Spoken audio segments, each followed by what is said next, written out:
Now then, this week sees the literary clash of the titans as our two best-selling writers go head-to-head to find out once and for all who is the UK's most popular. In one corner, we have J.K. Rowling, author of Harry Potter, the best-selling book series ever. In the other corner is Jamie Oliver, Britain's second most popular writer, who's sold over 126 million books to date. Not bad. Oh, his mother's in the audience. Not bad for a boy who was dismissed as thick at school. Join the club. Well, if you're not sure whether you prefer your books Pucker or Potter, we're about to meet six fans who must definitely have opinions and are about to get very vocal in the Big Book Challenge. The singing chefs supporting Jamie Oliver, and the magicians, slightly unusual, supporting Harry Potter, and a woman who knows the publishing world inside out, literary agent Diane Banks. Welcome, Diane. Happy to see you. So this really is a fight coming out from both corners fighting, is it?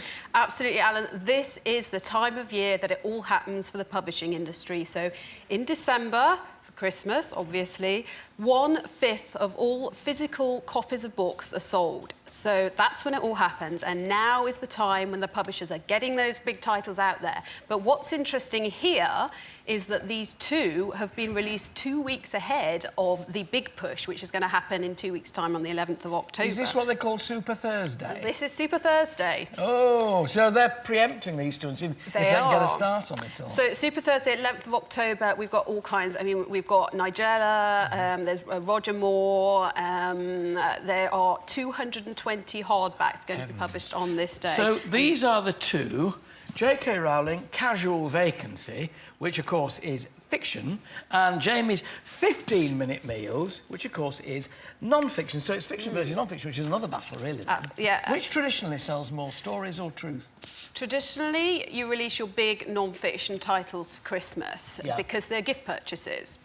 So usually you would release your fiction for summer reading, and in fact this is very interesting for a number of reasons, because Harry Potter was always released in the summer. J.K. Rowling has now changed publishers, and of course she's writing for a very different audience, and her publisher Little Brown have decided to put this out for the Christmas market, but you wouldn't normally release normally to be some holidays for the children, presumably. Magicians, you've had a look at J.K. Rowling's Casual Vacancy. We have. Now, it's not a Harry Potter anymore, quite a different genre, as Diane's been saying. What do we make of it? Do you like it, up to our usual? I had a little read through it. It looks very good. Looks very good. I had a little read through. JK, you'll be very happy. Had a little read through. Well, it only came out on Friday. We're kind of about halfway through. Right. But the thing is, J.K. Rowling is a national treasure, you know. She's... well, I think she is anyway. I mean, I love the Harry Potter books. Yes. And I think it's quite brave that she's abandoned that sort of area completely and said, no, I'm not going to write for that anymore. I'm going to go into a completely different market. Yeah, may I ask Anna, because Anna, this is very much a grown-up book. It's very graphic in places. It's very, you know, it's sort of middle class, and some are saying it's a bit left-wing. What did you make of that? I don't know. Yeah, it's... Not a magic book. It's not a Potter book. There's no Hogwarts in here at all. Not at all. It's totally for adults, and I really liked it. I thought it was something very, very different. Yeah, you enjoyed it. Let me find out if the chefs like J.K. Rowling. What do we think on J.K.? She's great. She's wonderful. So you like this one every bit as much as the Harry Potter books? Yes, very much so. But better than Jamie's 15-minute Meals? Absolutely not. This is much better. Now, his mother's getting vocal again. Now, she comes to the right neck of the woods. The chef's rule. Chef's rule. It's marvellous because 15 minutes means we've got more time to sing. Yes, sure. I have to tell you this, do you cook at all? A little bit, A little bit. Asa, 15 minutes, you can do anything in 15 minutes. I think that's wonderful, and especially if you want to impress a girl, Yeah. buy the book, not as a gift, buy it for yourself and learn to cook some of the recipes. Yeah, but he's brought like 18 books out now on the subject of cooking. You know, how many cookbooks do you actually need? You know, a couple of years ago it was 30-minute meals, now it's 15-minute meals. In a couple of years it's going to be 5-minute meals in the microwave, you know? You know, More time to sing. Good point. But, you know, I just think that I just prefer fiction books. And everybody loves Harry Potter, you know. The shops, they came out on Friday, didn't they? The books came out on Friday. Thursday. And Thursday. The shops were open early. In order to cope for the demand for the Harry book. Queue around the block. Yeah, there was a queue. But, you know... No, be honest with me. I mean, do you think they were queuing for Harry Potter, or do you reckon they were queuing for Jamie Oliver? Do you reckon people were sitting at home thinking, do you really think they were thinking we really need to cook a 15-minute meal? Everyone's got to eat. That's a tweet. Yeah. But traditionally, both of these are big sellers. What's your money on, Dan? Well, traditionally, both authors are big sellers, but what we have here is a very interesting situation because with Jamie, you know what you're going to get. His track record, he's been a Christmas #1 4 times before.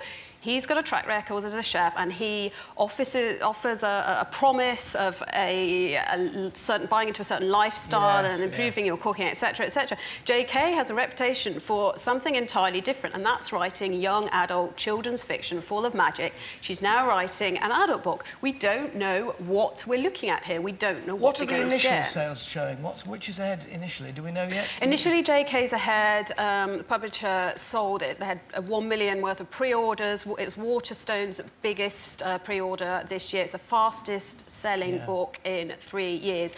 But it's whether this can carry on through to Christmas. This is the point. Maybe you'll have staying power, guys. I've got to ask you, really, is it to do what you do best as both magicians and singing chefs?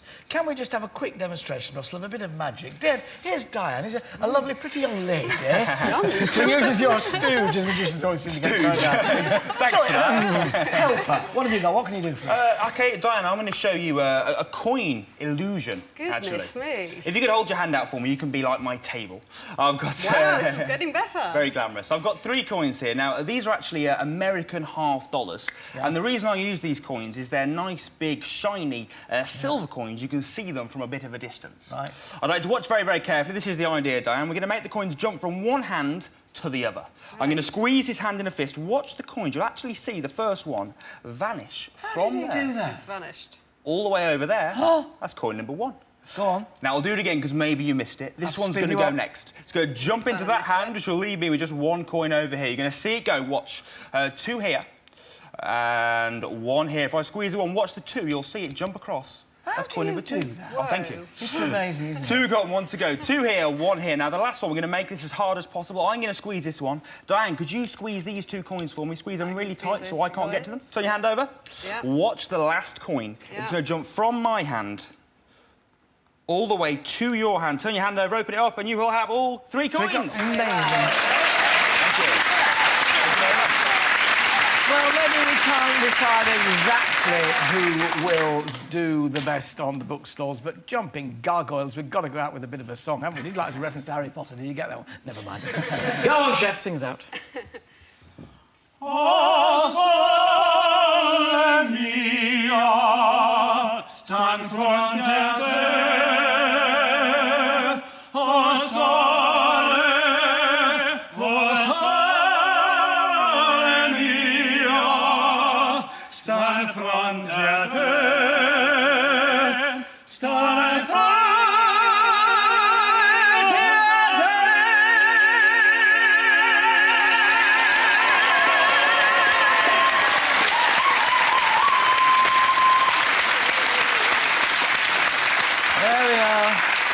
Piece of literary research that you will probably find no use whatsoever. But at least we had fun. My thanks to Craig, Russell, Anna, Arthur, Rory and Andy, and, of course, Diane Banks.